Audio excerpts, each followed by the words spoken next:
सरजमीन गोगिरजा में आयोजित volleyball match में मौजूद हमारे पूर्व प्रमुख इम्तियाज आलम साहब, हमारे मुफ्ती अफर जावेद साहब, दहीबाद पंचायत के मुखिया सद्दाम साहब और यहाँ के नौजवान बुजुर्गों और बच्चों, मैं इस शेर के साथ अपनी बात शुरू करूँगा कि उकाबी रूह जब बेदार होती है जवानों में, उकाबी रूह जब बेदार होती है जवानों में, नजर आती है उनको अपनी मंजिल आसमानों में।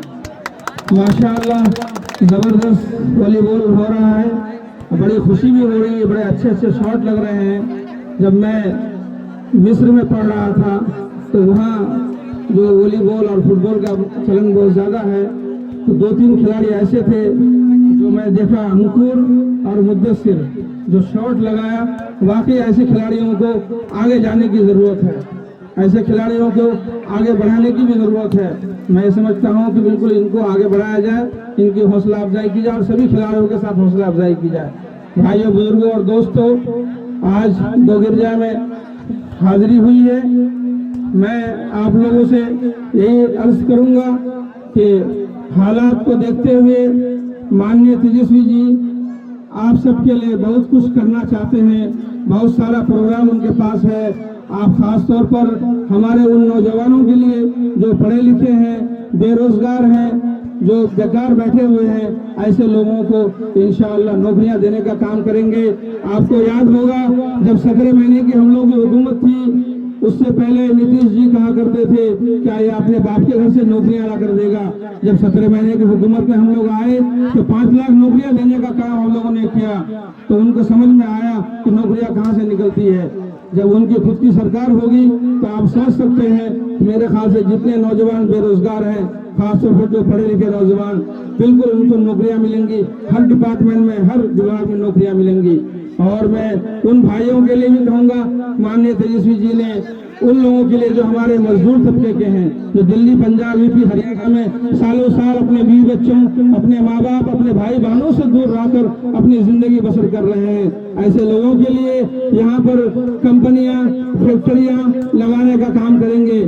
क्योंकि बहुत सारे कंपनियों से उनकी बात हुई है, यहाँ पर वो अगर माननीय तेजस्वी जी सीएम बनते हैं, बिहार को संभालते हैं, तो वो फैक्ट्रियां, वो इंडस्ट्री यहाँ पर लगेगी। मैं ये समझता हूँ कि हमारे सब मजदूर भाइयों को यहीं पर रोजगार मिलेगा, उनको और दिल्ली पंजाब जाने की जरूरत नहीं पड़ेगी। याद कीजिए उस वक्त को जब किसी के वालिद, किसी की माँ डेथ कर जाती है, दुनिया से चली जाती है, तो हम लोगों को घंटों घंटा, कई घंटे तक उनके आने का इंतजार करना होता है, कभी एक दिन, डेढ़ दिन इंतजार करना होता है। इंशाअल्लाह उसकी जरूरत नहीं पड़ेगी। मैं ये समझता हूँ कि उसके अलावा उन्होंने एक ऐसा ऐलान किया जो पूरे इंडिया में सिर्फ सिक्किम में लागू है, वो ये है कि अगर हर फैमिली में, हर खानदान में अगर कोई पढ़ा लिखा है तो एक को नौकरी दी जाएगी। मैं समझता हूँ कि उस एक नौकरी से पूरे खानदान आराम से चल पड़ेगा। हमारी उन माँ और बहनों के लिए जो माई बहन मान योजना हम लोग लेकर के आ रहे हैं, इंशाअल्लाह उसके तहत 2500 रुपये हर महीने हमारी माँ बहनों को दिया जाएगा, यानी सालाना 30,000 रुपये। उससे उनकी जो जरूरत की चीजें हैं जो हम लोगों से वो तलब करते हैं, हम लोग गाय बगाए नहीं दे पाते हैं, वो अपनी जरूरत खुद पूरी करेंगी। इसके अलावा बहुत सारी चीजें हैं, बहुत सारे स्कीम हैं, मैं किन किन को गिनाऊं। जो वो बोलते हैं वो करके दिखाते हैं। आप लोगों ने पिछले दिनों देखा होगा, जो बोले वो करके दिखाए। तो मैं ये समझता हूँ कि आप लोग उनका हाथ मजबूत करें, उनको बिहार का सीएम बनाएं और पूरे बिहार में 243 सीट पर उनको महागठबंधन को कामयाब बनाकर विधानसभा भेजें और तेजस्वी जी का हाथ मजबूत करें, ताकि तमाम लोगों के लिए बिहार खुशहाल होगा, तमाम लोगों को रोजगार मिलेगा और खुशहाली आएगी और हम सब के लिए भला होगा। बहुत सारे लोग आपके दरमियान आएंगे तो तरह तरह की बातें करेंगे, वो तो सिर्फ जुमले होगा, क्योंकि सच्चाई यही है कि पिछले 20 साल से जो हुकूमत में बैठी सरकार सिर्फ जुमलेबाजी कर रही है। कभी हम लोगों को एनपीआर पर के नाम पर डराया जाता है, कभी एनआरसी पर, कभी वक्फ बिल पर, वक्फ संशोधन बिल पर, तो कभी एसआईआर पर और तो कभी जमाबंदी पर। अब आप याद करिए उस वक्त को जब एसआईआर लाया गया था, सब लोग नफसी का खेती करने का। हम लोग यहाँ पर 90% लोग किसान हैं, खेती करते हैं।